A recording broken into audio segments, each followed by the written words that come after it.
Di ba?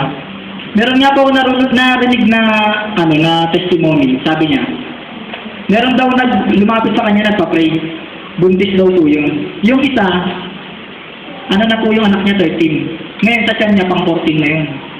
Pang 14 na. Siguro yung babae, siguro 1 month na yung tiyan niya, o 2 months. Ngayon, meron din isang babae lumapit. Sabi, dati, sabi niya, gusto ko pong magkaroon ng anak. Sabi niya, kasi po, 14 na taon na akong hindi nagkakaroon ng anak. Sabi niya gano'n. Sabi niya, ganun ba? Tapos ito namang lumapit sa akin, gusto mong tanggalin yung anak mo sa tiyan. Kasi pang 14 na yan. Sabi niya gano'n. O sige, ganito gawin niya, sabi.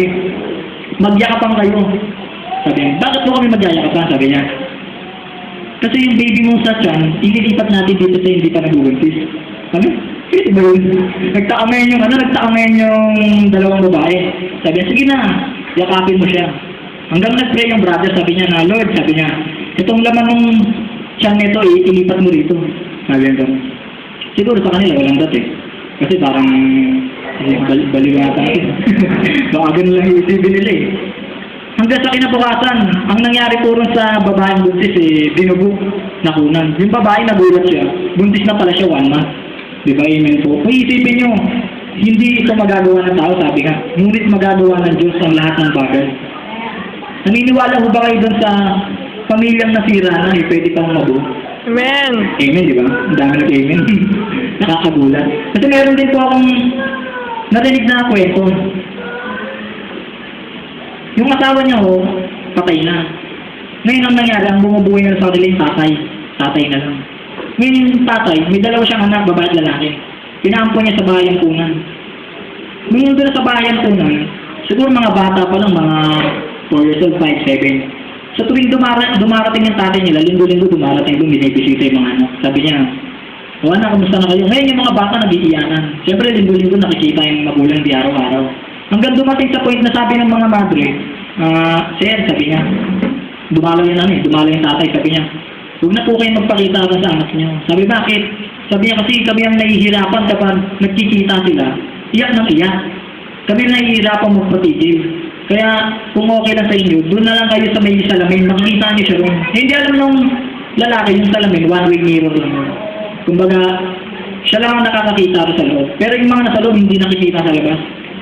Hinahawakan niya salamin. Linggo-linggo niya yung pinupuntahan yung mga anak niya.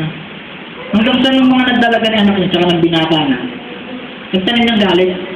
Sabi, wala tayong tatay, walang kwenta yung tatay natin, sabi niya. Pinahampun tayo, hindi man lang tayo dinadala. Hanggang sa nagkaroon ng pamilya yung babae.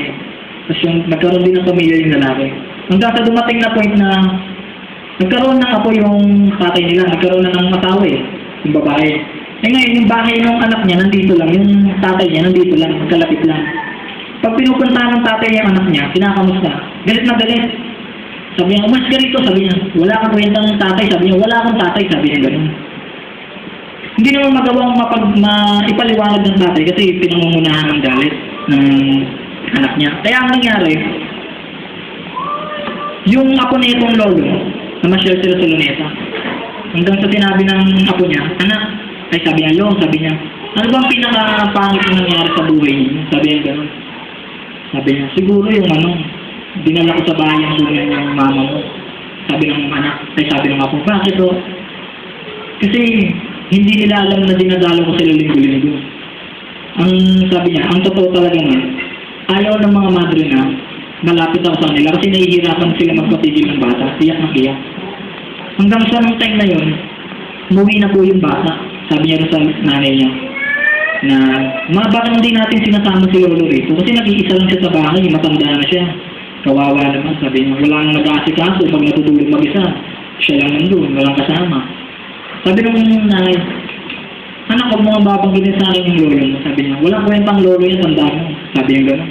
Hanggang sabi ng bata, nay, sabi niya, hindi niyo ba alam na linggo-linggo kayong dinadalaw ni lolo nung bata pa kayo? Lahat ng mga kinakain niyo, lahat ng mga damit ninyo sa kanya nang dadaling. Hindi niyo lang alam. Sabi ng apo. Sabi niya, paano naman nalaman yan? Sabi niya, kasi po, nung isang araw kasama ko yung lolo ko sa Luneta. Sabi niya, kasama ko yung lolo ko.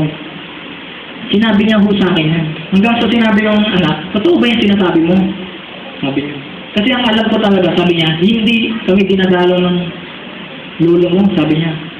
Ang tagal namin natantay sa kanya, lumaki na kami rin, hindi kami dinadalaw. Pero hindi alam ng anak niya,